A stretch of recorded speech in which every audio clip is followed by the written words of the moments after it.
Shalom, damai di hati. Apa kabar Bapak Ibu Saudara-saudara?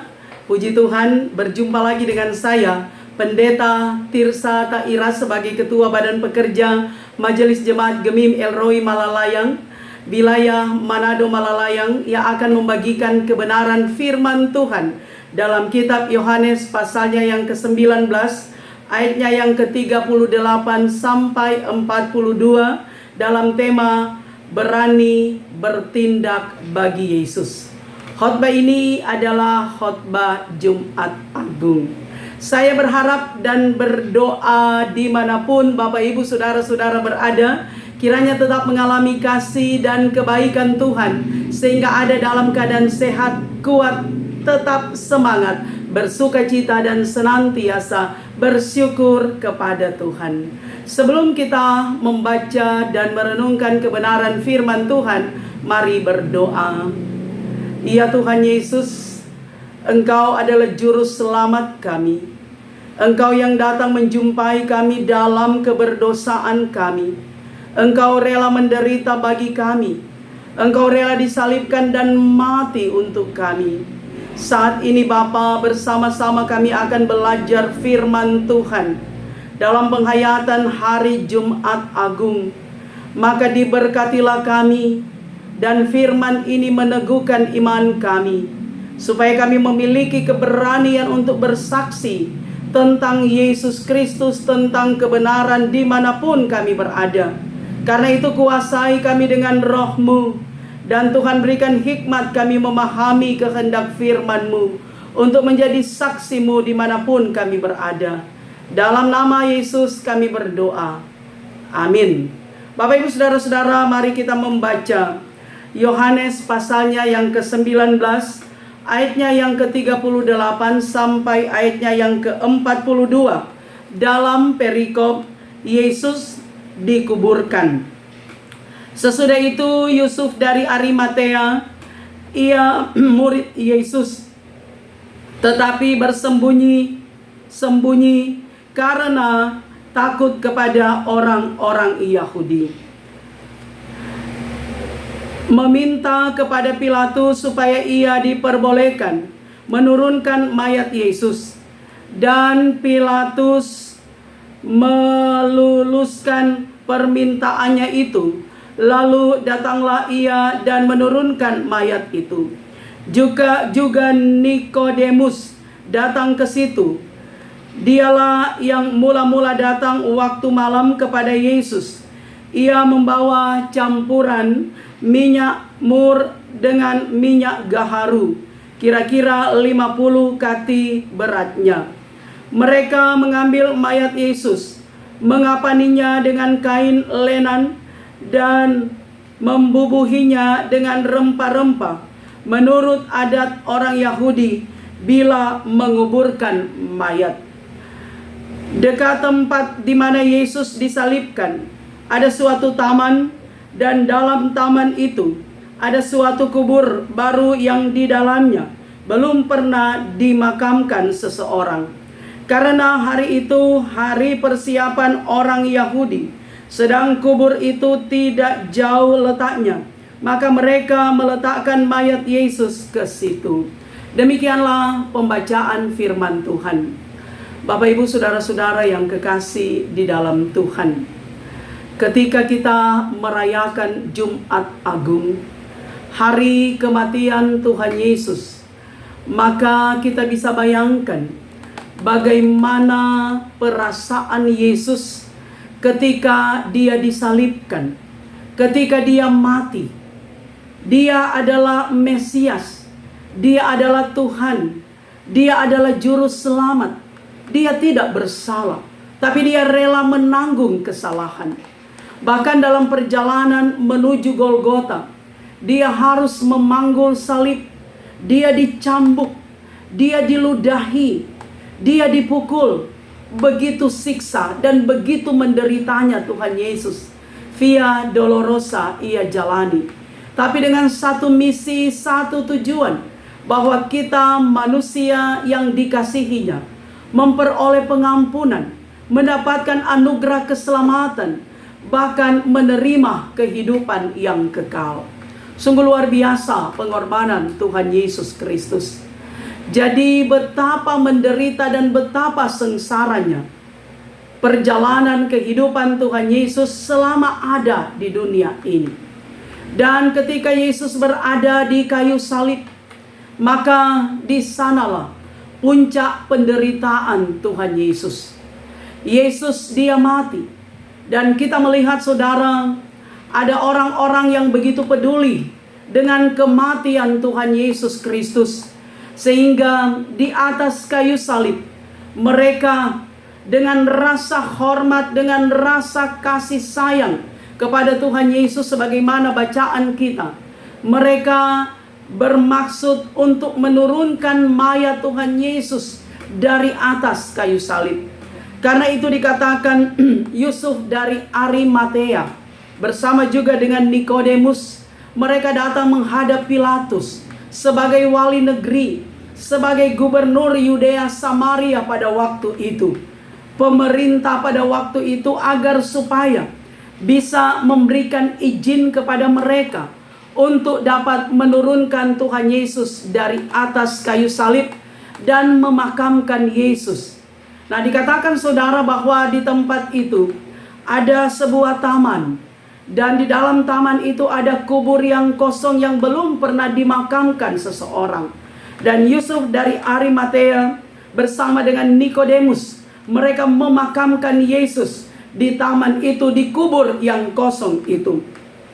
Namun saudara, menjadi catatan bahwa kecintaan mereka, kasih sayang mereka, rasa hormat dan rasa terima kasih mereka terhadap Sang Guru, yaitu Tuhan Yesus Kristus, dikatakan bahwa mereka mengapaninya dengan kain lenan dan membubuhkan dengan rempah-rempah menurut adat orang Yahudi bila menguburkan mayat. Bahkan juga dikatakan bahwa Nikodemus pada waktu itu ia membawa campuran minyak mur dengan minyak gaharu kira-kira 50 kati beratnya. Nah, saudara-saudara yang kekasih di dalam Tuhan, ketika Yesus dia meninggal, Yesus dia mati, maka kematiannya itu sangat terhormat. Bukan berarti kematian Yesus dia kalah, tetapi saudara, Yesus dia mengalahkan justru kuasa dosa dan kuasa maut. Sebab mengalah bukan berarti kalah, tetapi saudara yang kekasih, Yesus dia mengalahkan segala belenggu dosa yang mengikat manusia. Karena itu dia rela mati untuk keselamatan kita. Dan sekali lagi bahwa Yusuf dari Arimatea bersama dengan Nikodemus, mereka mengapani, mereka betul-betul merempahi mayat Tuhan Yesus Kristus, membungkusnya dengan kain yang mahal, dengan kain lenan, dan membaringkan Yesus di dalam kubur. Sekali lagi bahwa kecintaan mereka, kasih sayang mereka, tanda hormat mereka kepada Sang Guru itu sangat luar biasa. Nah, saudara-saudara yang kekasih, kita menyaksikan saat ini bahwa ketika ada duka cita, ketika ada saudara kita, ketika ada sahabat kita, ketika ada anggota jemaat, ketika ada anggota masyarakat meninggal, maka itu dibuat sedemikian rupa. Mayat itu diatur, dimasukkan di dalam peti. Bahkan rasanya saudara, ada rumah duka, ada bangsal duka yang diatur sedemikian rupa. Bahkan juga saudara, kalau kita menyaksikan, bukan cuma orang the have, bukan cuma orang kaya yang mengatur rumah mereka sedemikian rupa, mayatnya, jenazahnya di dalam peti itu diletakkan, tetapi dari semua kalangan. Terutama lagi kita melihat di tanah Minahasa ini saudara, bahkan di Sulawesi Utara memang ketika ada duka cita, maka secara formal kita melihat mulai dari malam penghiburan, kemudian pemakaman dan seterusnya, maka ada ibadah-ibadah, ada pengaturan sedemikian rupa sebagai tanda penghormatan kepada orang yang kita kasihi yang telah meninggal. Nah, saudara-saudara, seringkali juga orang berkata bahwa biar orang susah-susah, mar ketika dia meninggal, tetap orang atur bagus-bagus. Nah, sehingga kita melihat juga bahwa biaya kematian itu sangat mahal. Biaya konsumsi, kemudian untuk versiran dan sebagainya, itu memakan biaya yang cukup besar, cukup banyak. Dan itulah tanda kasih sayang, tanda hormat yang terakhir kali kepada saudara kita yang meninggal. Nah, saudara-saudara, itu berangkat dari apa yang kita baca melalui narasi ketika Yesus dikuburkan, bahwa Nikodemus dan Yusuf orang Arimatea, mereka betul-betul melakukan upacara pemakaman dengan sangat terhormat, sebagai tanda dan bukti bahwa mereka sangat menyayangi Tuhan Yesus. Nah, saudaraku yang kekasih, apa makna bacaan kita saat ini ketika kita merayakan hari Jumat Agung? Nah, hari Jumat Agung itu bukan sekedar perayaan saja, bukan sekedar tradisi bagi kita, saudara, setiap tahun merayakan Jumat Agung dari tahun ke tahun. Namun Jumat Agung punya makna bahwa Yesus betul-betul adalah Allah, adalah Mesias, adalah Juru Selamat yang datang menjumpai kita, yang rela mati, yang rela disalibkan, mati untuk pengampunan bagi setiap orang yang mengaku percaya kepada Tuhan Yesus. Karena itu, saudara, tema kita berani bertindak bagi Yesus. Nah, saudara yang kekasih, firman ini mau mengingatkan kita, seperti Yusuf dari Arimatea, seperti Nikodemus, kita memiliki keberanian untuk tetap mengasihi Tuhan. Sebab kita menyembah Tuhan Allah yang hidup, bukan Tuhan Allah yang mati, bukan Tuhan Yesus yang tinggal dalam kuburan, tetapi Yesus yang bangkit, dia naik ke sorga, menyediakan tempat bagi kita. Sebab kita meyakini bahwa kehidupan kita sebagai orang Kristen, orang beriman, bukan sekedar tinggal dalam kuburan, bukan berakhir pada kematian, tapi kita memahami bahwa kematian itu adalah pintu gerbang menuju pada suatu kehidupan baka, kehidupan yang kekal, kehidupan dalam kekekalan, dalam keabadian. Itu iman kita. Karena itu kita yakin, saudara, percaya bahwa akan ada Yom Yahweh, akan ada Maranatha, hari kedatangan Tuhan yang kedua kali. Bahwa Yesus dia akan datang bukan lagi sebagai bayi, tetapi dia sebagai hakim, sebagaimana yang dituliskan dalam kitab suci. Dan itu kita yakini, saudara. Karena itu kita yakin Yesus adalah yang sulung dari yang mati.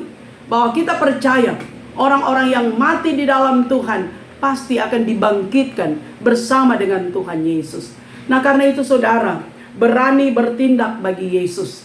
Mari kita yang telah diselamatkan, mari kita yang telah menerima anugerah pengampunan dari Tuhan Yesus Kristus, mari kita menjadi saksi-saksi yang hidup, yang berani menyatakan apa yang Tuhan kehendaki, apa yang Tuhan inginkan.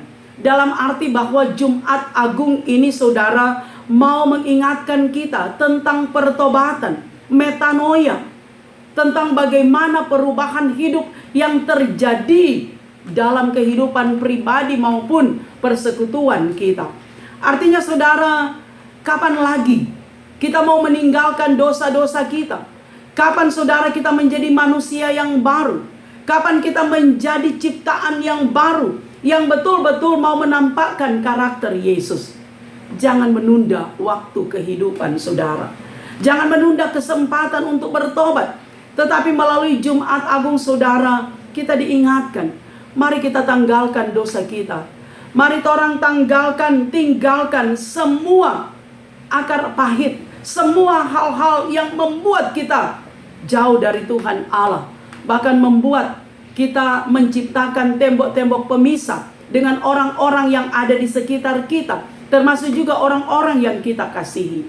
Jumat Agung ini, saudara, mau mengingatkan kita, mari kita tinggalkan amarah kita. Mari kita tinggalkan semua kepahitan yang ada dalam hati, dalam diri kita. Mari kita tanggalkan semua iri hati kita, semua kedengkian kita, semua kesombongan, keangkuhan kita. Mari kita tanggalkan dusta yang sering kali kita anggap remeh. Sebab kita percaya ketika kita membuka hati kita, ada ruang Roh Kudus bekerja. Ada ruang dalam hati, dalam pikiran kita, Roh Kudus yang menyinari dengan kuasa Allah yang transenden. Kita percaya tidak ada yang mustahil. Tuhan akan mengubahkan kita, terjadi perubahan dalam diri kita, dalam persekutuan kita. Sebab saudara, dunia ini berubah. Ilmu pengetahuan teknologi begitu pesat berkembang, sehingga perubahan terjadi di mana-mana. Nah saudara-saudara, itu juga berarti bahwa peradaban manusia berubah. Maka demikian pun saudara, hidup kita pun harus mengalami perubahan. Bukan berarti saudara, kita nanti bertobat, kita nanti meninggalkan semua hal-hal yang tidak berkenan kepada Tuhan ketika orang so sakit. Orang so boleh baking apa-apa. Tetapi ketika kita masih diberi kesempatan oleh Tuhan, ketika kita masih bisa bernafas, masih bisa beraktivitas, semua panca indera masih berfungsi dengan baik, mari saudara kita mengintrospeksi kehidupan kita. Mari kita hidup baru. Sebab Tuhan memberikan kesempatan bagi kita. Tuhan memberikan waktu bagi kita agar supaya kita mengalami satu perubahan hidup, pertobatan metanoia yang mengantarkan kita semakin dekat, semakin akrab, semakin berakar, semakin bertumbuh dan semakin berbuah di dalam Yesus Kristus. Kita percaya saudara, kalau betul-betul kita memiliki keberanian bertindak bagi Yesus, maka kita juga memiliki keberanian meninggalkan semua dosa kita, dosa persinahan, dosa judi dan sebagainya. Mari orang tanggalkan. Kita memiliki keberanian hidup baru saudara. Sebab kita percaya bahwa semakin hari usia kita bertambah. Maka itulah juga mengingatkan kita, ada perubahan dalam hidup kita, bahwa kedewasaan iman juga harus kita alami. Bukan cuma dewasa secara fisik, secara kuantitas usia kita bertambah, tapi iman kita, spiritual kita itu mengalami perubahan ke arah ke depan saudara. Sebab hidup kita bukan berjalan ke belakang. Ke belakang itu hanya menjadi cemeti bagi kita, bahwa bagaimana kita mengatur strategi untuk dapat hidup sesuai dengan kehendak Tuhan, hidup sebagai saksi Tuhan, hidup sebagai anak-anak terang yang mau menyatakan kemuliaan Tuhan dimanapun kita berada. Karena itu Jumat Agung kiranya menjadi satu momentum bagi kita untuk hidup baru. Hidup yang betul-betul di dalamnya ada sukacita karena segala kepahitan kita tanggalkan. Hidup di dalamnya ada rasa syukur kepada Tuhan karena anugerah keselamatan. Dan semua itu dibarengi dengan tindakan-tindakan nyata yang memuliakan Tuhan, yang membawa shalom dan sukacita bagi banyak orang. Tuhan Yesus memberkati kita semua. Selamat merayakan Jumat Agung. Mari kita berdoa. Terpujilah Engkau Tuhan atas anugerah selamat yang Engkau sudah kerjakan bagi dunia, bagi kami manusia. Ketika kami merayakan Jumat Agung, kami percaya itu mengingatkan kami tentang penderitaan, tentang pengorbanan, tentang kematian Yesus Kristus. Karena itu Bapa, biarlah kami yang mengaku percaya kepada Tuhan Yesus memiliki keberanian untuk hidup sebagaimana yang Tuhan kehendaki, menanggalkan dosa kami, menanggalkan semua manusia lama yang membuat konsentrasi kami dengan Tuhan itu tidak akrab.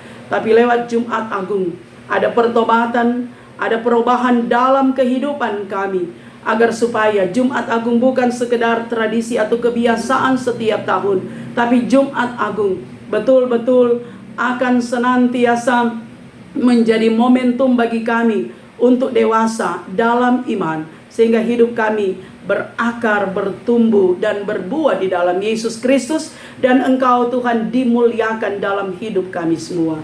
Maka terpujilah Engkau ya Tuhan Allah, memberkati umat-Mu dimanapun berada, yang sementara menyaksikan video ini, yang dalam keadaan lemah dikuatkan, yang dalam keadaan sakit dipulihkan, disehatkan, yang dalam gumul apapun, Tuhan Engkau Immanuel beserta dengan mereka, memberi semangat bagi mereka menikmati hidup supaya tetap mengucap syukur kepadamu.